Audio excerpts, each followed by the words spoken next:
A paz do Senhor Jesus a todos os nossos irmãos e amigos que estão aí ligadinhos na nossa programação, descobrindo os enigmas da Bíblia. Eu quero agradecer, como sempre faço no início deste programa, já aos nossos irmãos e amigos que estão aí via internet, compartilhando, mandando seus comentários, compartilhando vídeos também através do Facebook, através do Twitter, através dos seus canais no YouTube. Muito obrigado a você, porque o que você está fazendo não é para que eu tenha proveito, é para que o conhecimento da palavra de Deus venha chegar a muitas pessoas no mundo inteiro, porque hoje existe uma infinidade de seitas que estão confundindo a mente das pessoas e nós precisamos fazer a nossa parte para esclarecer a verdade. A verdade deve ser dita, então nós precisamos falar a verdade. E eu quero agradecer a você que tem me ajudado a compartilhar esses vídeos.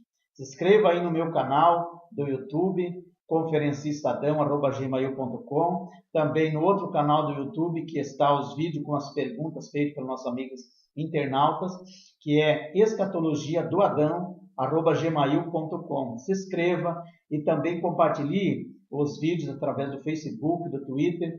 Também manda sua pergunta, seu comentário, sua sugestão. E nós estaremos aqui agradecendo a você publicamente pelo que você está fazendo em prol de Deus. Muito bem, hoje nós temos uma pergunta que nós selecionamos aqui da nossa irmã Karina, ali de Ponta Grossa, no Paraná, também do Anderson, ali de Cascavel, no Paraná, fez essa pergunta. Também temos o Amarildo, ali de Blumenau, Santa Catarina. Ele pergunta o seguinte: o que a Bíblia, o que é blasfêmia, melhor dizendo, o que é a blasfêmia contra o Espírito Santo? O que é a blasfêmia contra o Espírito Santo?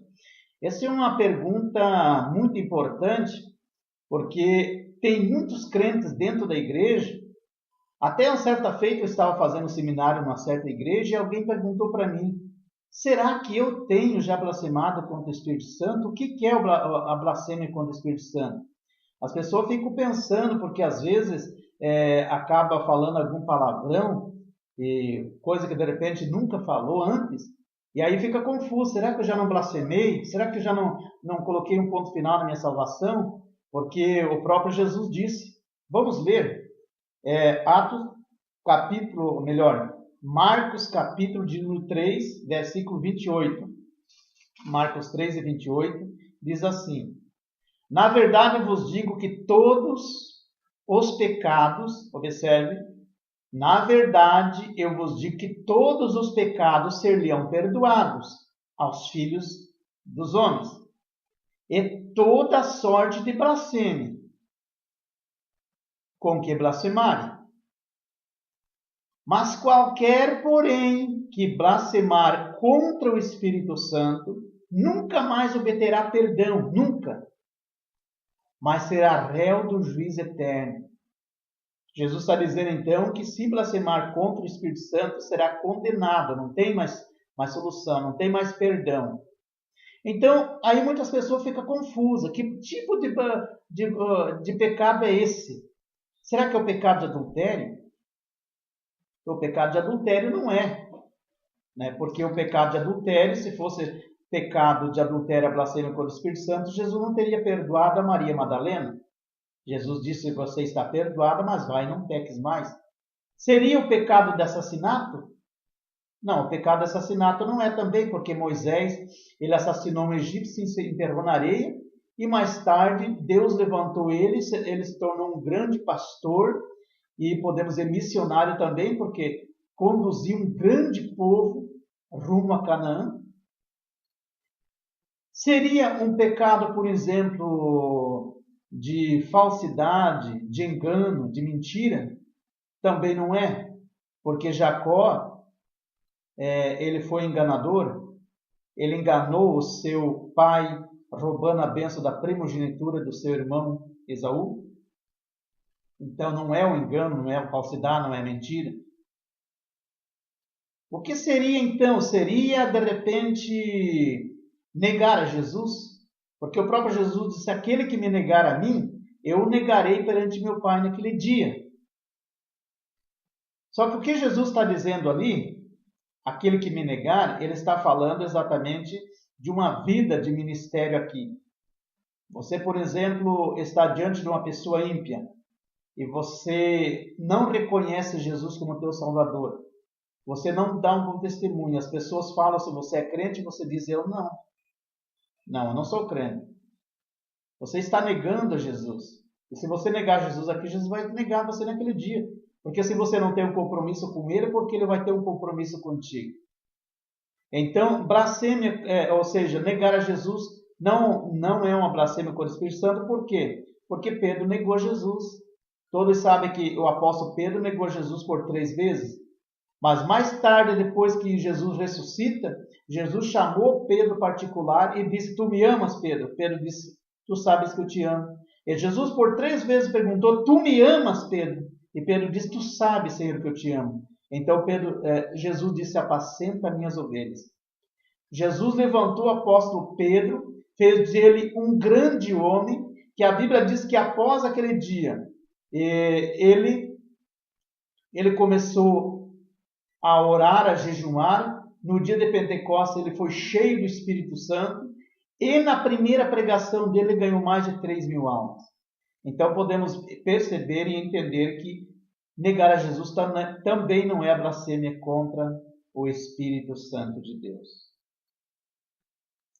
Seria de repente o roubo, você roubar, você de repente sequestrar alguém, você roubar, você furtar, seria esse o pecado de blasfêmia? Também não é, porque o ladrão da cruz, a Bíblia diz que quando Jesus foi crucificado, 2 malfeitores estavam crucificados juntamente com ele, um lado direito e outro lado esquerda. E um dos que estava à sua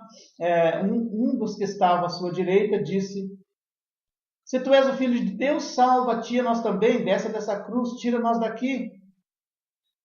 E o outro, olhando para aquele ladrão, aquele criminoso, disse: você fala como louco, nós estamos aqui porque nós merecemos, nós somos o culpado, eu reconheço que eu sou culpado, eu não devia ter feito aquilo. Mas esse aí, Jesus está aí sendo crucificado, ele não fez nenhum mal. Ele não fez mal a ninguém, ele é inocente. E ele olhou para Jesus e disse: lembra-te de mim quando entrar no teu reino. Jesus, fixando os olhos nele, disse: hoje mesmo estarás comigo no paraíso. Então é bom que nós entendamos que também o roubo não é uma blasfêmia contra o Espírito Santo e existe perdão. Aí surgem outros comentários dentre várias denominações, vários credos religiosos, e cada um chega em uma teoria, uma opinião. Alguns até dizem que a blasfêmia contra o Espírito Santo é uma mente cauterizada pelo pecado, de forma que para ele nada mais é pecado. Ele fecha o coração para o Espírito Santo se sente oprimido e não tem mais liberdade para atuar na vida dele. É como se a pessoa deixasse o Espírito Santo para fora. Lembra daquela passagem de Apocalipse 3, verso 20? Que Jesus bate na porta e diz: eis que estou à porta e bato, se alguém ouvir a minha voz e abrir a porta, eu entrarei em sua casa e irei com ele comigo. Então é mais ou menos isso que as pessoas pensam, que é como deixar o Espírito Santo lá de fora. Eles não creem mais. Então para ele nada mais é pecado. Ele comete adultério, ele engana, ele caloteia, ele comete tantas coisas, e para ele continua até indo na igreja, continua lá visitando os finais de semana, os domingos, como se fosse socialmente. Quem sabe muitos até pregam, porque estão com a mente cauterizada. Para ele nada mais é pecado, porque Jesus perdoa uma vez, perdoa 2, 3, e ele acostuma no pecado e acaba ficando com a mente cauterizada. Outros também dizem que se trata de uma rejeição ao Espírito Santo, uma rejeição voluntária da parte do homem para com o Espírito Santo. Quanto mais ele rejeita, mais o Espírito Santo vai se afastando, se afastando, até que o Espírito Santo não tem mais como chegar nele. Ele criou uma barreira entre ele e o Espírito Santo, e o Espírito Santo separou. Dele não tem mais como voltar, porque ele rejeitou o Espírito Santo. E aí, então, eles buscam uma passagem bíblica, que eu vou fazer questão de ler, em Hebreus, capítulo 6, verso 4. E fazem, então, a doutrina desse texto. Veja o que diz Hebreus, capítulo 6, verso 4. Porque é impossível, veja o que diz a Bíblia, porque é impossível que os que já uma vez foram iluminados e provaram o dom celestial e se tornaram participantes do Espírito Santo e provaram a boa palavra de Deus e a virtude do século futuro e recaírem, ou seja, se desviarem, sejam outra vez renovados para o arrependimento, pois assim quanto a eles, de novo crucificaram o Filho de Deus e expõem-se ao vitúpio. Então, o que eles dizem? Eles, olha, esse texto está dizendo que é impossível que uma pessoa que for batizada com o Espírito Santo, falou em línguas, falou em mistério, profetizou, se alegrou, e ele se desviar, porque não quer nada mais com Jesus, não quer mais nada com o Espírito Santo, não está nem aí para a palavra, é impossível essa pessoa ser renovada outra vez, é impossível o Espírito Santo convencer essa pessoa. Só que nós não podemos olhar nesse texto literalmente. Não podemos. Porque há muitos casos disto. Você que está me assistindo, de repente, você é uma testemunha viva de que muitas das vezes você se distanciou dos caminhos do Senhor, quem sabe ou quem sabe até 2 vezes, quem sabe ficou aí até 2 ou 3 anos fora, teve a oportunidade ainda de voltar, porque nós não sabemos o dia de amanhã, Jesus pode voltar hoje. Então, você teve a oportunidade de voltar, o Espírito Santo te convenceu do pecado, porque ninguém volta para a igreja, servir a Jesus, se o Espírito Santo não convencer. E isso é muito importante nós entender, porque há muitas pessoas também que dizem, quando Jesus vier buscar a igreja, o Espírito Santo vai subir com a igreja e não vai mais atuar na grande tribulação. De fato, a Bíblia diz que há um que o detém até que do meio seja tirado. 2 Tessalonicenses capítulo 2.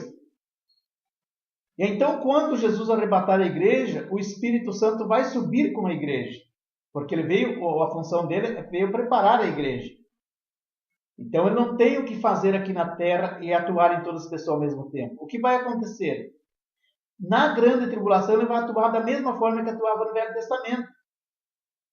No Velho Testamento, o Espírito Santo descia individualmente cada pessoa quando ele queria usar. Tanto que a expressão no Velho Testamento não e todos foram cheios.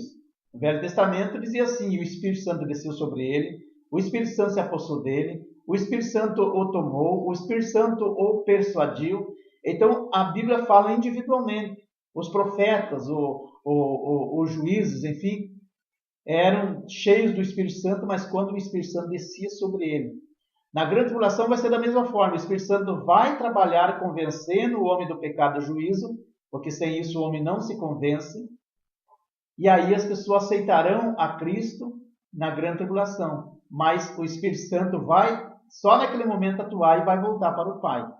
Então o que eu estou querendo dizer é o seguinte, que não podemos ver essa passagem literalmente, dizer, a pessoa se desviou nunca mais vai voltar, como a Bíblia está dizendo aqui.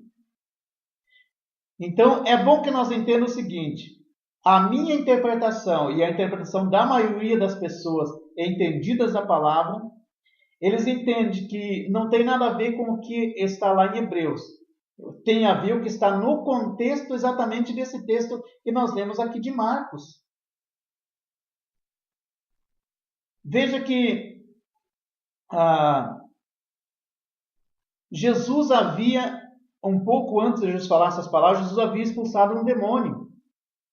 Jesus havia expulsado um demônio. E os escribas que tinham inveja de Jesus, os escribas que não queriam que Jesus se tornasse rei, tornasse o salvador do seu próprio povo, porque eles esperavam que viesse um rei, conforme profetizou no Velho Testamento, um rei que libertasse eles, mas Jesus nasceu humilde, simples, da manjedoura, então eles não aceitavam Jesus, que fosse o verdadeiro Messias. Então eles queriam arranjar um pretexto para que Jesus fosse condenado, fosse expulso da cidade e que no final acabaram crucificando ele mesmo. Então Jesus havia expulsado o demônio e os escribas descendo a Jerusalém os irmãos ao ver nos versículos anteriores, diziam que Jesus tinha expulsado aquele demônio pelo próprio espírito dos demônios. E aí veja o que Jesus disse no versículo 26, Marcos 3, 26. Jesus diz: e se Satanás se levantar contra si mesmo e for dividido, não pode subsistir, antes tem fim. Ninguém pode roubar os bens do valente entrando-lhe em sua casa, se primeiro não maniatar, ou seja, não amarrar o valente, e então roubará sua casa. O que Jesus estava querendo dizer para os escribas é o seguinte: olha, se eu expulso demônio pelo próprio demônio, então o meu reino está dividido. Então o reino dos demônios está dividido. E eu não posso entrar na casa de alguém e roubar sem antes eu prender o dono da casa. Sem antes eu apontar uma arma na cabeça dele e mandar ele ficar quieto. Ou sem antes eu amarrar ele. Então o reino está dividido. Vocês não estão entendendo nada. O que Jesus estava querendo dizer, eu expulsei os demônios pelo Espírito Santo. Não tem nada a ver com Beelzebul, não tem nada a ver com demônio. Então, é aí que Jesus diz a eles em Marcos 3, 28. Na verdade, vos digo que todos os pecados serão perdoados ao Filho dos homens, de toda sorte de blasfêmia que blasfemarem. Mas qualquer, porém, que blasfemar contra o Espírito Santo, nunca mais obterá perdão e será réu do juízo eterno. Então podemos concluir que a blasfêmia contra o Espírito Santo, baseado nesse texto, não é assassinato, não é roubo, não é mentira, não é adultério, não é se desviar, não é rejeitar o Espírito Santo, porque para isso o Espírito Santo é humilde, ele sabe disso, ele conhece a fraqueza do coração do homem, ele sabe que o homem é falho, então ele conhece, sabe que o homem tem temperamentos diferentes, um é mais evolutivo, o outro é mais maneiro, mas ele não se afasta definitivo. A pessoa pode até se desviar, mas ele está sempre por perto. No momento certo, ele vai sempre trabalhando na tua mente, dizendo: meu filho, não faça isso. Meu filho, se arrependa. Meu filho, é uma morada no céu preparado para ti. Meu filho, não cometa essa coisa. Meu filho, não deixe se levar. Ele sempre está falando em tua mente. É que às vezes a tua carne é mais forte. Porque a Bíblia diz lá em Gálatas, capítulo 5, verso 17, que a carne puxa para um lado e o espírito para o outro. Porque a carne é forte. A carne pode sempre vencer o espírito. Por quê? Porque os frutos do espírito são 9. Os frutos da carne são 17. É feitiçaria, é inimizade, é porfia, emulação, é peleja e tal, e vai, enfim. Então é muito mais fácil a carne vencer o espírito. Então, o que eu quero concluir aqui dizendo é o seguinte: a minha interpretação e a da maioria entendida da palavra de Deus, nada mais é que você atribuir aos demônios uma obra do Espírito Santo. Da forma que os escribas atribuíram aqui. O que é atribuir a obra do Espírito Santo aos demônios? Jesus havia expulsado um demônio pelo Espírito Santo. Eles disseram não. Ele expulsou o demônio pelo Espírito dos demônios. Ou seja, pelos próprios demônios. Então, eles estavam atribuindo uma obra feita pelo Espírito Santo aos demônios. E isso é uma blasfêmia, porque daí Jesus fala no versículo a seguir: olha, vocês estão atribuindo a obra do Espírito Santo aos demônios. Vocês estão blasfemando contra o Espírito Santo de Deus. E eu quero vos dizer que qualquer tipo de blasfêmia e pecado são perdoados, mas este não. Vocês estão condenados. Condenado ao fogo eterno. Quem blasfemar nunca mais obterá perdão. Então nunca, se você quer saber o que é blasfêmia com o Espírito Santo, nunca atribua uma obra do Espírito Santo aos demônios. Eu fico muito com medo. E nas igrejas, quando começa a ver as pessoas começaram a falar muitas em língua estranha, porque você vai procurar ali no vídeo no YouTube, você vai encontrar palestra minha sobre isso. E eu sempre deixo claro, a língua estranha, ela é uma língua dada por Deus em mistério para nós falar somente com Ele. Então não é para você ficar na igreja falando o tempo todo em língua estranha. Você foi ali para louvar, você foi ali para ouvir a palavra. Então a língua estranha é só você e Deus. Não precisa os outros ouvir você dizer, opa, aquela pessoa está falando em língua estranha, o que ele está falando? Enfim, eu não sou contra o Espírito Santo porque eu sou batizado com o Espírito Santo, só que eu tenho prudência. Eu, quando estou orando, estou sentindo a presença de Deus, eu falo em língua estranha. Só que eu não sou exagerado, a gente tem que ter um equilíbrio. Então, na igreja, a Bíblia diz que quando alguém falar em língua estranha, tem que ser por 2 ou quando muito 3, e tem que haver intérprete.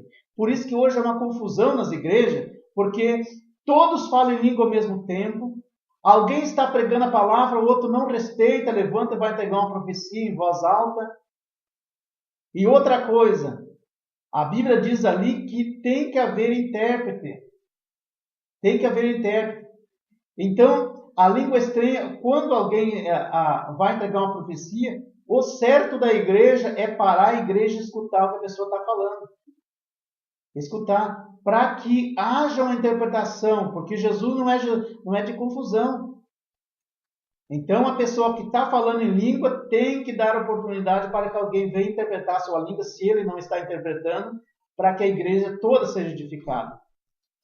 Então, eu quero agradecer a você que deu atenção. Quando você vai num culto, que vê essa manifestação, nunca diga que você, de repente, para você é estranho. E você pode até dizer, olha, isso aí não está sendo usado por Deus, está sendo usado por Satanás. Então, muito cuidado você falar isso, você poderá estar atribuindo uma obra do Espírito Santo a Satanás e de repente é o próprio Espírito Santo que está usando. Porque para isso você pode pedir o dom de discernimento do Espírito, para você saber. Só que nunca fale uma coisa em que você ter certeza. Se você tem dúvida, vai e expulse. E é melhor do que você falar, é o demônio que está usando. Porque aí você poderá estar atribuindo uma obra do Espírito Santo aos demônios. Se você entendeu o que eu falei, eu quero agradecer a você que deu atenção nesses minutos. Nunca esqueça de visitar os canais do YouTube, Escatologia do Adão, @gmail.com. Também visita ali nosso Twitter, nosso Facebook. Deixe seu comentário, compartilhe os vídeos, porque eu sempre falo em meus estudos, se você compartilhar um vídeo, o teu amigo vai compartilhar com outros com outros, e o que vai acontecer? Muitas pessoas do mundo inteiro vão ver, e com isso muitas coisas poderão ser esclarecidas e não existir essa confusão que está no mundo hoje, que um diz uma coisa, outro diz outra. Então vamos mostrar a verdade e falar o que a Bíblia ensina e não o que os homens acham que é. Amém? Eu agradeço a você que deu atenção. Muito obrigado e que Deus abençoe a tua vida. Amém.